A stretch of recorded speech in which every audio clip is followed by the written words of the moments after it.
ku-xigeenka wasaaradda shaqada iyo shaqaalaha xukuumadda Soomaaliya Cabdicasiis Saalax Armaan oo warbaahinta la hadlay ayaa waxa uu sheegay in qayb kamid ah wasaaradaha Soomaaliya ay ka shaqeeyaan dad aan aqoon lahayn oo waxna aan qorin waxna aan aqrin. Waxa uu sheegay in loo baahan yahay wasaaradaha dadka shaqada laga siinayo ay noqdaan dad aqoon leh si howluhu u noqdaan kuwa qaran oo aan la musuqmaasuqin. meel ay qarannimo ka muuqato dawladnimo ay ka muuqato ay dadkeena isku dhaf yihiin ama loo qorto xataa aqoonta qofka iyo way aragnimadiisa laakiin qofkii markuu meeshii tago oo yiraahdo magaciisa qori aqoonin ama uu saari aqoonin waa dhibaato marka waxaan rabaa wasaaradaha xataa inaan la sheergareeyo sida wasaaradda qorsheynta kale inaan yeelano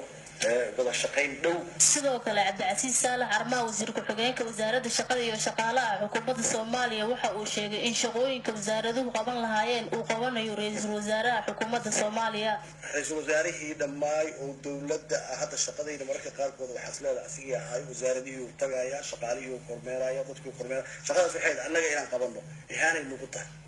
wasaaradihii annaga tagno shaqaalihii annaga ogaano taayeentooda inaan ogaano meeqa soo shaqo tagtay inaan ogaano waxa soo dhan annaga looga baahan yahay